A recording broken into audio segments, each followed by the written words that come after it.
Organic chemistry is like nightmare for many students. बहुत सारे students के लिए ऑर्गेनिक केमिस्ट्री नाइटमेयर की तरह है। इवन जिन स्टूडेंट्स को साइंस पसंद है वो भी कभी कभी ऑर्गेनिक केमिस्ट्री को अवॉइड करने की कोशिश करते हैं। ये वीडियो एक हम्बल इनिशिएशन या फिर एक हम्बल एफर्ट है ये समझाने के लिए कि organic chemistry is very important, क्योंकि organic compound is very important. Organic compound हमारे चारों ओर है। सारे लिविंग ऑर्गेनिजम्स ऑर्गेनिक कंपाउंड का बना हुआ होता है, जैसे प्रोटीन से, लिपिड से, कार्बोहाइड्रेट जो एक ऑर्गेनिक कंपाउंड है वो हमें एनर्जी देता है, विटामिन, एंजाइम, हार्मोन्स एक्सेट्रा।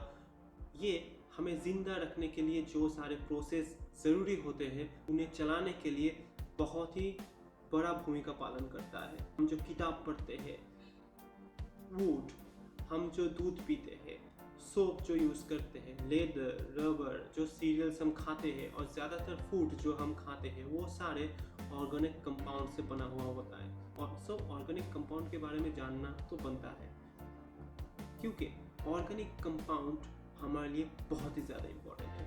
हम कह सकते हैं कि ऑर्गेनिक कंपाउंड हमारे लाइफ का बेस है। हमारे बॉडी में 18.5% सिर्फ कार्बन होता है जो ऑर्गेनिक कंपाउंड्स के रूप में होते हैं। कार्बन हमारे बॉडी में पाए जाने वाले सेकेंड एबंडेंट एलिमेंट है। ऑक्सीजन के बाद हमारे बॉडी में ऑक्सीजन सबसे ज़्यादा होता है। सिर्फ हमारे बॉडी में नहीं, कार्बन पूरे गैलेक्सी में पाए जाने वाले फोर्थ एबंडेंट एलिमेंट है, मतलब चौथा प्रचुर मात्रा में पाए जाने वाले पदार्थ या एलिमेंट। और अर्थ में पाए जाने वाले 15th एबंडेंट एलिमेंट है।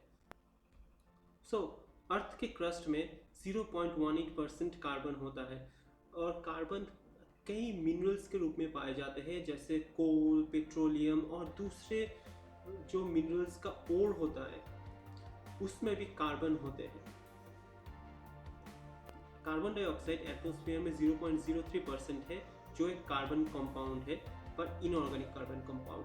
और इस परसेंटेज के बारे में मुझे थोड़ा सा डाउट है, पर चलिए किताब के साथ रहते हैं। कार्बन का क्रिस्टलाइन फॉर्म है जो क्रिस्टल के रूप में होता है, वो है ग्राफाइट, डायमंड, फुलेरिन।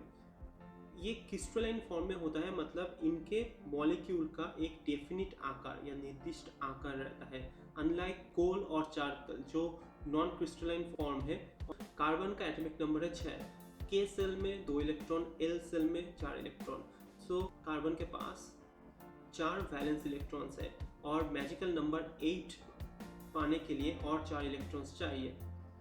इसलिए कार्बन दूसरे एटम्स के साथ कोवैलेंट बॉन्ड बनाता है इलेक्ट्रॉन शेयरिंग के बेसिस पे।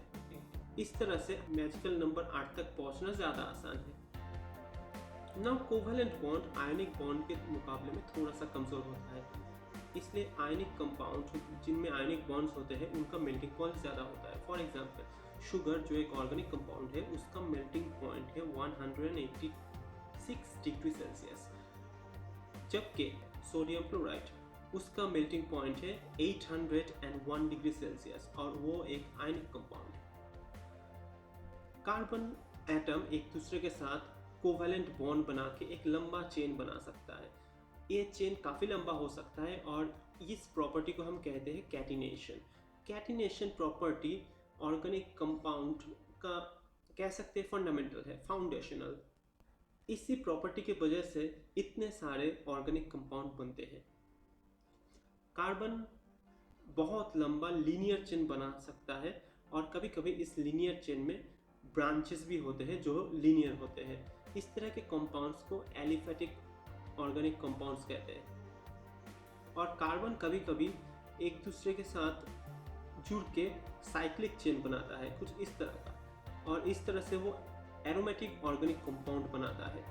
और ये सारे कंपाउंड को एरोमेटिक इसलिए कहते हैं क्योंकि इन सारे कंपाउंड का एक प्लीजेंट ऑर्डर होता है, और यानी एक प्लीजेंट महक या खुशबू होता है। सो कार्बन एक दूसरे के साथ सिंगल, डबल या ट्रिपल कोवैलेंट बॉन्ड बना सकता है।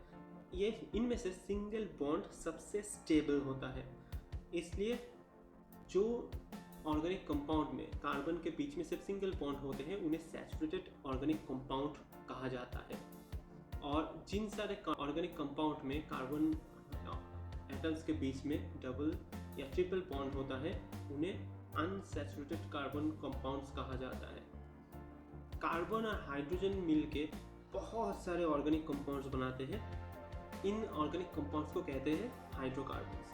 अगर हाइड्रोकार्बन्स के एक हाइड्रोजन को हम किसी फंक्शनल ग्रुप से रिप्लेस कर दें या प्रतिस्थापित कर दें तो हमें दूसरे ऑर्गेनिक कंपाउंड मिल जाएंगे, जैसे अल्कोहल, ईथर, कीटोन, एल्डिहाइड। और इन फंक्शनल ग्रुप का जो प्रॉपर्टी होता है उनके ऊपर डिपेंड करता है इन नए कंपाउंड का प्रॉपर्टी। इस तरह से हम हाइड्रोकार्बन से या फिर सिंपल ऑर्गेनिक कंपाउंड से दूसरे यूजफुल ऑर्गेनिक कंपाउंड को पा सकते हैं, जैसे organic acid, alcohol, esters, aldehyde, ketone etcetera. So organic compounds are fascinating. हम चारों तरफ जो देखते हैं उनमें से ज़्यादातर ही ऑर्गेनिक कंपाउंड्स का बना हुआ होता है। हम खुद ऑर्गेनिक कंपाउंड्स का बने हुए होते हैं, इसलिए ऑर्गेनिक कंपाउंड के बारे में जानना तो बनता है। So please see the other videos on organic compound. Thank you.